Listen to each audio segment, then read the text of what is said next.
பாலஸ்தீனத்தை தனி நாடாக அங்கீகரிக்க முடியாது. பாலஸ்தீனம் என்ற நாடே இல்லை. வேண்டுமென்றால் உங்கள் நாட்டின் ஒரு பகுதியில் தனி பாலஸ்தீனத்தை உருவாக்கிக் கொள்ளுங்கள் என்று சவுதி அரேபியாவுக்கு இஸ்ரேல் பிரதமர் பெஞ்சமின் நெதன்யாகு பதிலடி கொடுத்துள்ளார். இதனால் இஸ்ரேல் சவுதி அரேபியா இடையே கடும் மோதல் போக்கும் ஏற்படும் நிலை உருவாகியுள்ளது. இதன் காரணமாக அமெரிக்க அதிபர் டொனால்டு டிரம்புக்கு புதிய சிக்கல் ஏற்பட்டுள்ளது. இஸ்ரேலுக்கும் சவுதி அரேபியாவுக்கும் இடையே சுமூக உறவு என்பது இல்லாத சூழல் உள்ளது. குறிப்பாக 2023 அக்டோபர் மாதம் பாலஸ்தீனத்தின் காசாவில் இஸ்ரேல் போரை தொடங்கியது. இந்த போரை மனிதாபிமான அடிப்படையில் நிறுத்த வேண்டும் என்று சவுதி அரேபியா கூறியது. ஆனால் இஸ்ரேல் கேட்கவில்லை.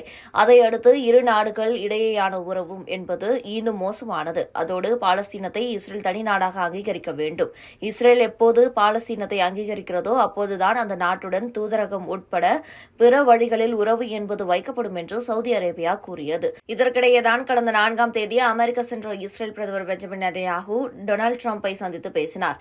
இருவரும் கூட்டாக பத்திரிகையாளர்களை சந்தித்தனர். அப்போது டொனால்டு டிரம்ப் காசாவை அமெரிக்கா கைப்பற்றும், அங்குள்ள கட்டட கழிவுகளை அகற்றி புதிதாக வீடு கட்டிக் கொடுக்கப்படும், இதனால் காசா மக்கள் பிற நாடுகளுக்கு செல்ல வேண்டும் என கூறியிருந்தார். இதற்கு இஸ்லாமிய நாடுகள் கடும் எதிர்ப்பு தெரிவித்து வருகின்றன. குறிப்பாக அமெரிக்காவுடன் நட்பு பாராட்டும் சவுதியும் எதிர்ப்பு தெரிவித்துள்ளது.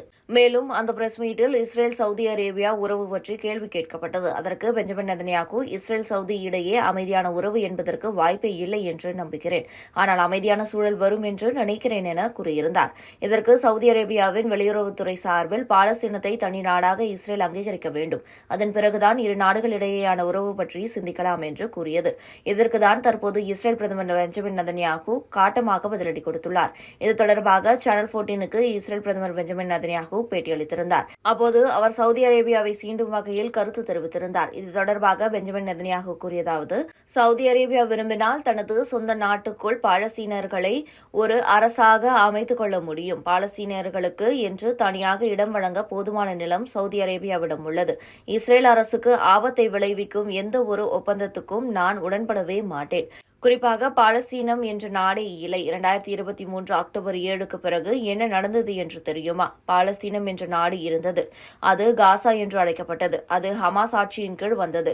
ஹோலோகாஸ்டுக்கு பிறகு மிக மோசமான படுகொலையை நாங்கள் சந்தித்தோம் என்று கூறியுள்ளார். இது சவுதி அரேபியாவை கோபப்படுத்தியுள்ளது. இதனால் இஸ்ரேல் சவுதி அரேபியா உடனான உறவு என்பது இன்னும் மோசமான நிலையை நோக்கி செல்கிறது. இது அமெரிக்க அதிபர் டொனால்டு டிரம்புக்கு சிக்கலை ஏற்படுத்தியுள்ளது. ஏனென்றால் அமெரிக்கா சவுதி அரேபியா நெருக்கமாக உள்ளது, இஸ்ரேலுடன் நெருக்கமாக உள்ளது. சவுதி அரேபியா, இஸ்ரேல் ஆகியவை மத்திய கிழக்கிலிருந்து கொண்டு எதிரும் புதிருமாக உள்ளன. இதனால் இரு நாடுகளையும் இணைக்க முந்தைய பதவி காலத்திலேயே ட்ரம்ப் நடவடிக்கை எடுத்தார். ஆனால் அதற்குள் அவரது பதவிக்காலம் முடிவடைந்துவிட்டது. இப்போதும் கூட சவுதி அரேபியா மற்றும் இஸ்ரேல் உறவை சுமூகமாக்க வேண்டும் என்றுதான் ட்ரம்ப் நினைக்கிறார். ஆனால் பாலஸ்தீன விவகாரத்தில் இரு நாடுகளிடையே ஒருமித்த கருத்து என்பது வராத நிலை உள்ளது. அதோடு இஸ்ரேல் பிரதமர் நெதன்யாகுவுடன் சமீபத்தில் டொனால்டு டிரம்ப் சந்தித்தார். இருவரும் அமெரிக்காவின் வெள்ளை மாளிகையில் ஓவல் அலுவலகத்தில் சந்தித்து பேசினர். அப்போது காசாவை அமெரிக்கா கைப்பற்றும், காசா மக்களை பிற நாடுகள் ஏற்றுக்கொள்ள வேண்டும் என்று டொனால்டு டிரம்ப் கூறியிருந்தார். இதனையும் சவுதி அரேபியா ரசிக்கவில்லை.